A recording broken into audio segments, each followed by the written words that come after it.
Olá, vou dar continuidade do assunto de forças e leis do movimento da dinâmica nesse vídeo de hoje. Vou abordar para vocês as aplicações das leis de Newton, que faz uma análise das forças envolvidas na interação entre corpos. A primeira aplicação trata-se da força-peso, que é uma força de campo atrativa que causa a queda dos corpos quando soltos próximos à superfície da Terra. Basicamente, a força-peso é uma força de interação gravitacional existente entre um corpo e outro, geralmente um corpo com massa muito grande, como a Terra, e um outro corpo pequeno próximo à sua superfície. Para forças aplicadas a distâncias muito grandes, vamos considerar um outro assunto que abordaremos a seguir sobre a lei da gravitação universal de Newton. A força-peso é responsável pelos efeitos causados ao movimento dos corpos soltos próximos à superfície da Terra. Como exemplo, temos um corpo lançado verticalmente para cima. Observe que esse corpo sofre com redução de velocidade, ou seja, com desaceleração até parar, para depois descer com aceleração, ou seja, com aumento de velocidade. Então, em geral, os corpos estão presos à Terra devido a essa atração que a Terra exerce sobre os corpos sobre a sua superfície, na qual eu estou representando pela seta preta. Contudo, como esses corpos próximos à Terra também têm massa, então haverá uma atração que esses corpos exercerão sobre a Terra com a mesma intensidade que a Terra exerce uma força sobre esses corpos. No entanto, como a força que a Terra exerce sobre os corpos é a que causa um efeito de movimento, então será considerada apenas essa força que a Terra atrai os corpos, representada pela seta preta na animação. Bom, como já vimos, essa força causa um movimento acelerado nos corpos, e essa aceleração é considerada constante para distâncias pequenas em relação ao corpo de maior massa.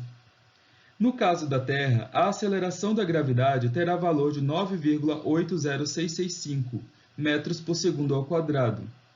Valor este que aproximaremos para 10 metros por segundo ao quadrado para facilitar os cálculos. Se considerarmos apenas a força da gravidade agindo nos corpos, ela gerará essa aceleração de 10 metros por segundo ao quadrado. Então, como a segunda lei de Newton explica que a força resultante nos corpos é igual ao produto da massa pela aceleração, então podemos reescrever essa expressão como P igual a m vezes g, ou seja, o peso P é igual à massa m vezes a aceleração da gravidade g. Então, se quisermos encontrar o peso de algum objeto próximo a algum astro qualquer, é só saber a aceleração da gravidade e a sua massa, que poderemos encontrar a intensidade da força-peso. Além disso, a direção da força-peso é sempre vertical em relação à superfície da Terra ou à superfície do astro em questão. Isso ocorre em qualquer lugar, independente se a superfície é plana ou inclinada. E, por fim, o sentido da força-peso é sempre para baixo, ou, na perspectiva de planeta, tem sentido sempre para o centro do planeta, independente do lugar em que você está neste planeta.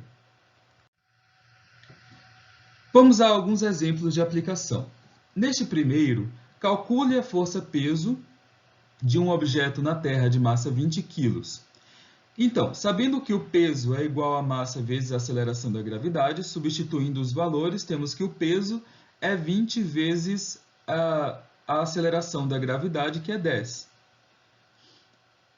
O resultado é, então, 200 newtons, ou seja, a força que a Terra exerce nesse corpo é de 200 newtons. Nesse outro exemplo, temos a seguinte situação. Uma balança da Terra é colocada na Lua, cuja aceleração da gravidade é 1,6 metros por segundo ao quadrado. A massa de um corpo medida pela balança é de 80 kg. Qual é o valor real da massa deste corpo, sabendo que a aceleração da gravidade na Terra é de 10 metros por segundo ao quadrado? Bom, a balança da Terra mede, na verdade, a razão entre a força-peso e a aceleração da gravidade na Terra. Então, a força que a balança está sentindo pode ser calculada pela expressão da força-peso, usando a massa falsa e a aceleração da gravidade da Terra. Peso é igual a 80 kg, que é a massa falsa do objeto, e 10 metros por segundo, que é a aceleração da gravidade na Terra. 10 metros por segundo ao quadrado. Assim, temos que a força-peso que a balança está sentindo é de 800 newtons. Só que esse peso é o peso na Lua. Assim, usando a mesma expressão da força-peso, mas agora usando os valores aplicados ao objeto na Lua, temos 800 igual a massa real vezes a aceleração da gravidade na Lua.